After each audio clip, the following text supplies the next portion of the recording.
নমস্কার বন্ধুরা। IPL auction 2025 কিন্তু ডান অ্যান্ড ডাস্টেড।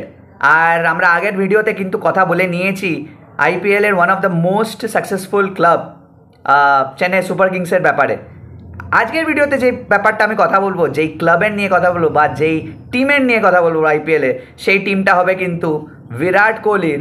হ্যাঁ বন্ধুরা, বিরাট কোহলির রয়্যাল চ্যালেঞ্জার্স ব্যাঙ্গালোরের।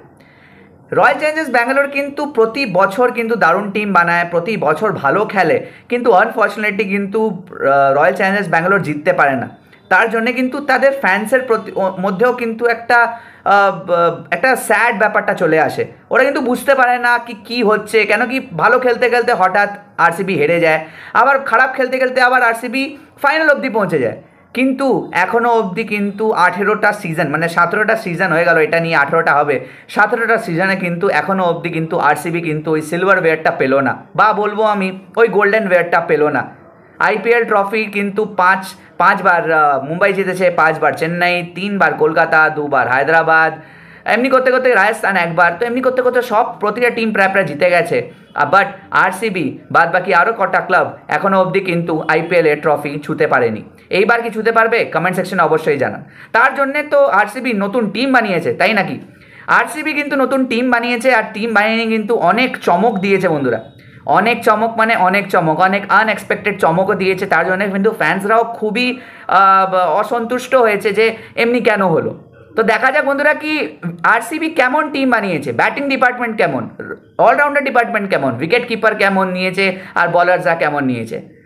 সব থেকে প্রথমে যদি আমরা কথা বলবো, সেটা হবে ব্যাটসম্যানের নিয়ে। ব্যাটসম্যানে কিন্তু অবভিয়াসলি কিং কোহলি, রজত পাটিদার, দেবদত্ত পাডিক্কল আর স্বাস্তিক চিকারা। বিরাট কোহলি নিয়ে আর কোনো কিছু বলার নেই। আমার মতে Virat Kohli should be the captain of RCB this time around. কেন কি এখন আমার মতে এই যে টিমটা রয়েছে, সেই টিমের মধ্যে কিন্তু এখনও অবধি কোনো ক্যাপ্টেন ম্যাটেরিয়াল এখনও নেই। সো আমার মতে, আর ইভেন মানে আরও যে আরসিবি ফ্যান্সরা আছে, তারা কিন্তু চায় যে বিরাট কোহলি যেন ক্যাপ্টেন বানে। কেন কি কারেন্টলি এই টিমে, আমি যা বললাম, এই টিমে কিন্তু এখন অবধি কোনো ক্যাপ্টেন্সি অপশন নেই। বানানো যেতে পারে অন্য কাউকে, মানে বানিয়ে দিলেই তো আর হয় না, ক্যাপ্টেন্সির কোয়ালিটিটা থাকতে হয়। তো ব্যাটসম্যানে রয়েছে বিরাট কোহলি, রজত পাটিদার, দেবদত্ত পাডিক্কল আর স্বাস্তিক চিকারা। রজত পাটিদারকে কিন্তু রিটেইন করা হয়েছিল বন্ধুরা। রিটেইন করার পরে কিন্তু আগের সিজনে খুবই ভালো খেলেছে রজত পাটিদার, তাই জন্য কিন্তু এই বছর কিন্তু ফেথ শো করানো হয়েছিল এই রজত পাটিদারের উপরে। দেবদত্ত পাডিক্কল কিন্তু আনসোল্ড হয়ে গেছিলেন। দেবদত্ত পাডিক্কল কিন্তু ঘুরে আসেন, ওনার কিন্তু বেস্ট প্রাইস 2 কোটিই থাকে, আর ওনায় কিন্তু আরসিবি নির্দ্বিধায় তুলে নেয়, আর আবার দেবদত্ত পাডিক্কলকে কিন্তু নিজের স্কোয়াডে সামিল করে নেয়।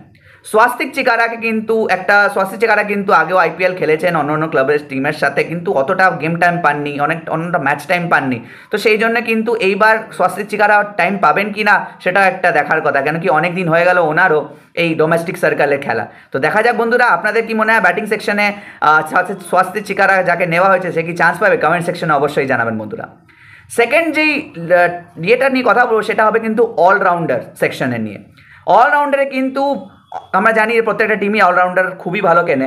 অলরাউন্ডার্সের মধ্যে রয়েছে Liam Livingstone, Krunal Pandya, Tim David, Jacob Bethell, Romario Shepherd, Swapnil Singh আর মনোজ ভান্ডাগে। লিভিংস্টন খুবই এক্সপ্লোসিভ ব্যাটসম্যান, নো ডাউট, কিন্তু আমার মনে হয় লিভিংস্টনের যে inclusion in RCB this time around, উনি কিন্তু অবভিয়াসলি রোল প্লে করবেন কিন্তু গ্লেন ম্যাক্সওয়েলও কিন্তু অফ স্পিনার ছিলেন, অফ স্পিন বল করতেন কখনো কখনো, আর ওই এক্সপ্লোসিভ ব্যাটসম্যানের রোলটা প্লে করতেন। This time around Livingstone will also play the same role, but আমি জানি না কতটা লিভিংস্টন ব্যাটিংয়ে হেল্প করতে পারবে, কেন কি লিভিংস্টন কিন্তু অনেক দিন হয়ে গেল that he is out of form. ওনাকে কিন্তু আস্তে আস্তে টোয়েন্টি টিম থেকেও হিট অ্যান্ড মিস করতে থাকেন উনি, আর টোয়েন্টিতেও কিন্তু ইংল্যান্ড বার করতে থাকে। তো জানি না, হতে পারে কি এই বছরটা লিভিংস্টনের বছর হতে পারে। সেকেন্ড যে প্লেয়ারটা আছে বন্ধুরা, ক্রুনাল পান্ডিয়ার ইনক্লুশন কিন্তু খুবই ভালো ইনক্লুশন, কেন কি উনি কিন্তু রান দেন না। আর আমরা এটা জানি যে আরসিবির পিচ চেন্নাই স্বামী স্টেডিয়াম কিন্তু পুরোপুরি ব্যাটিং প্যারাডাইস, আর ওখানে যদি কোনো প্লেয়ার যদি রান না দেয়, সেটা কিন্তু অবভিয়াসলি কোনো টিমের জন্য খুবই একটা ভালো সংবাদ হতে পারে। টিম ডেভিডকে তুলেছে, উইচ ইজ মানে খুবই ভালো একটা ইনক্লুশন টিম ডেভিডের। যদি লিভিংস্টন কাজ না করে, তাহলে কিন্তু টিম ডেভিড দাঁড়িয়ে রয়েছে পিছনে, নক করতে থাকবে সবসময় ডোর, যে আমি আছি, আমি ভালো খেলি। আর অবভিয়াসলি আমার মতে যখন আরসিবি লিভিংস্টন আর টিম ডেভিডকে নিয়েছে, তো আমি নির্দ্বিধায় কিন্তু টিম ডেভিডকে নিজের ওদের প্লেইং 11-এ রাখবো। বাট জানি না এবার টিম ম্যানেজমেন্ট কি ডিসাইড করবে। জেকব ব্যাথেল একজন নতুন প্লেয়ারকে কিনেছেন, উনি কিন্তু 100 খেলেন, বিগ ব্যাশ খেলেন, তো ওখান থেকে ওনাকে ব্যাথেলকে তোলা হয়েছে। রোমারিও শেপার্ড ওয়েস্ট ইন্ডিজের ফাস্ট বলার, উনিও কিন্তু অলরাউন্ডার অপশন উনিও আছেন একটা। আগের বছর আমরা দেখেছিলাম মুম্বাই ইন্ডিয়ান্সের হয়ে কিন্তু একটা আধা ম্যাচ জিতিয়ে দিতে গেছিলেন, কিন্তু পারেননি অ্যাট দি এন্ড, উনি কিন্তু মারতে পারেন। স্বপ্নিল সিং কিন্তু আগেও কেকেআরে ছিলেন, আরসিবিতে ছিলেন, কিন্তু আরসিবিতে তারপরে ওনাকে বার করে দেওয়া হয়, আবার কিন্তু ওনার উপরে ভরসা থেকে কিন্তু আবার তোলা হয়। মনোজ ভান্ডারকে নতুন প্লেয়ার, নতুন ডোমেস্টিক প্লেয়ার, তো দেখা যাক বন্ধুরা এই সেট আপে কিন্তু বিরাট কোহলি রয়েছে। তো দেখা যাক কি এই বিরাট কোহলির সঙ্গে কি কতটা উনি শিখতে পারেন, কেন কি এই টুর্নামেন্ট কিন্তু সত্যিকারে কিন্তু ইয়াং ট্যালেন্টসদের শেখার টুর্নামেন্ট। এই টুর্নামেন্টটা হচ্ছে ইয়াং ট্যালেন্টসদের পারফর্ম করার পরে রিওয়ার্ড পাওয়ার টুর্নামেন্ট। দেখা যাক বন্ধুরা, নতুন নতুন প্লেয়ার্স অনেক এসছে, অনেক ইনক্লুশন হয়েছে প্রতিটা টিমে, তো দেখা যাক এই নতুন নতুন প্লেয়ারদের মধ্যে এবার কে রকস্টার হয়। উইকেট কিপিং সেকশনে অবশ্যই দুজন রয়েছে। প্রথমে একজনকে ডিটেন করা হয়েছিল, জিতেশ শর্মাকে রিটেন করেছিল আরসিবি, আর এই জিতেশ শর্মাকে কিন্তু রিটেন করে নিয়ে কিন্তু আরেকটা কিন্তু বহুত ভালো একটা দারুণ ওপেনিং অপশন। হ্যাঁ বন্ধুরা, ওপেনিং বক্স অপশানে কিন্তু done and dusted for RCB. আর এটা কিন্তু আমি বলছি না, এটা কিন্তু পুরো মিডিয়া হাউস বলছে দ্যাট এরা দুজনকে ওপেনিং নামতেই হবে বাই হুক অর ক্রুক। কেন কি যাকে নিয়েছে তার নাম হচ্ছে ফিল সল্ট। মানে কতটা ভালো প্লেয়ার, আমরা কিন্তু কেকেআরের আগের সিজনে দেখলাম যে উনি নামলেই মারধর শুরু। মানে যদি উনি আউট না হন তাহলে আরামসে কিন্তু উনি 20 বলে 70, 30 বলে 80 রান করে নিয়ে কখন বেরিয়ে যাবে, যদি আউট করার রাস্তা না থাকে তাহলে এটা কিন্তু সামনের টিমের জন্য খুবই কঠিন সময় থাকবে। কিন্তু ওই সময়টা যতক্ষণ ফিল সল্ট খেলবে, আর তার সঙ্গে কিন্তু বিরাট কোহলি নামবে, আর আমরা জানি বিরাট কোহলি কি। তো it will be a great boost for RCB that they are having Virat Kohli and Phil Salt in their opening pair as their opening pair. So let's see Phil সল্টকে ওনারা কেমনভাবে ইউজ করেন, আর এদেরও ওপেনিং করান কিনা, বাট আমার opinion Phil Salt should open. Bowling সেকশনে কিন্তু আরসিবি প্রচুর বলিং অপশন নিয়েছে, কেন কি আরসিবি মনে করে যে আরসিবি কিন্তু বলিং ডিপার্টমেন্টেই হেরে যায় প্রত্যেকটা ম্যাচ, আরসিবি মনে করে তাই। তো আরসিবি বলিং সেকশনের মধ্যে রয়েছে রসিক সালাম, यश दयाल, সুয়শ শর্মা, জশ হেজলউড, ভুবনেশ্বর কুমার, রসিক সালাম, নুয়ান থুসারা, লুঙ্গি এনগিডি, অভিনন্দন সিং আর মোহিত রাঠি। এই যে বলিং সেকশনটা রয়েছে তার মধ্যে কিন্তু জশ হেজলউড, ভুবনেশ্বর কুমার আর यश दयाल কিন্তু ঘুরে ফিরে খেলবে।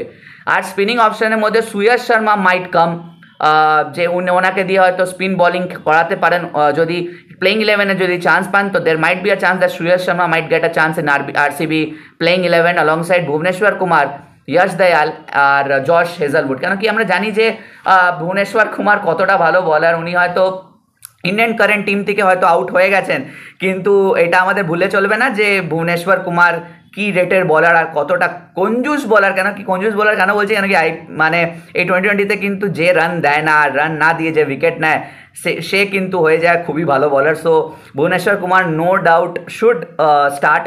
তার সাথে কিন্তু জশ হেজলউডের একটা অপশন আছে, নুয়ান থুসারার অপশন রয়েছে, এনগিডির অপশন রয়েছে, ইয়াং বলারসদের মধ্যে রসিক সালাম রয়েছে, অভিনন্দন সিং রয়েছে আর মোহিত রাঠি। এরা সবাই কিন্তু ডোমেস্টিক খেলে। আগের সিজনে কিন্তু রসিক সালাম কিন্তু আমরা দেখেছিলাম আগে কেকেআরের হয়ে খেলতো, তারপরে কিন্তু দিল্লিতে চলে গেছিলো, আর দিল্লির সঙ্গে কিন্তু বিডিং বড় চলেছিল এই রসিক সালামকে নেওয়ার, কিন্তু RCB at the end of the day জিতে যায়, আর জিতে গিয়ে নিয়ে কিন্তু নিজের স্কোয়াডের মধ্যে কিন্তু ইনক্লুড করে নেয় এই রসিক সালামকে। তো এই ছিল কিন্তু আরসিবি টোটাল আইপিএলের এই বছরের 2025-এ যে অকশনে তোলা স্কোয়াড। বন্ধুরা আপনাদের কি মনে হচ্ছে এই স্কোয়াড দিয়ে কি ইসালা কাপ নামতে হবে, নাকি এই বছরও কিন্তু হতাশ হতে হবে আরসিবিকে? কমেন্ট সেকশনে অবশ্যই জানাবেন বন্ধুরা। প্লেইং 11 নিয়ে যদি কথা বলি, তো প্লেইং 11 কিন্তু আপনাদের সামনে আসছে বন্ধুরা। প্লেইং 11 কিন্তু স্ট্রংগেস্ট প্লেইং 11 এই হতে হয় যেখানে কিন্তু ফিল সল্ট থাকবেই, বিরাট কোহলি থাকবেই, আমার মতে দেবদত্তা পাটিকালকেও স্টার্ট দেওয়া উচিত, উনি আছেনও। টিম ডেভিডকে আমার মতে দেওয়া উচিত chance, Krunal Pandya should start, Bhuvneshwar Kumar should start, Hazlewood should start, and আমার মতে যে কোনো স্পিনারকে আপনারা খেলিয়ে নিতে পারেন। তো এই ছিল বন্ধুরা প্লেইং 11, এই ছিল বন্ধুরা স্কোয়াড অ্যানালিসিস। আমার মতে আরসিবি কিন্তু এই বছর খুবই মেহনত করেছে এই স্কোয়াডটা বানাতে। I think that this squad has that depth to win this time around. তো দেখা যাক বন্ধুরা কি হয়। আজকের ভিডিওটা এই পর্যন্তই। এটা ছিল কিন্তু পার্ট 2, আরও কিন্তু 8টা পার্ট আসবেন আপনারা জানেন। তো পার্ট 2তে কিন্তু আমরা আরসিবি নিয়ে কথা বললাম, থার্ড পার্টে কিন্তু আমরা কথা বলবো মুম্বাই ইন্ডিয়ান্স নিয়ে। হ্যাঁ বন্ধুরা, মুম্বাই ইন্ডিয়ান্স আমরা জানি যে one of the successful clubs in IPL. তো আমরা থার্ড কথা বলবো কিন্তু মুম্বাই ইন্ডিয়ান্স নিয়ে। আজকের ভিডিওটা এই পর্যন্তই, দেখা হচ্ছে আবার অন্য কোনো ভিডিওতে। ততক্ষণের জন্য লাইক করবেন, শেয়ার করবেন আর সাবস্ক্রাইব করবেন, আর এমনি ভিডিও আপনাদের সামনে আসতে থাকবেন। আজকের ভিডিওটা এই পর্যন্তই, দেখা হচ্ছে আবার অন্য কোনো ভিডিওতে। ততক্ষণের জন্য ভালো থাকবেন, সুস্থ থাকবেন, নমস্কার।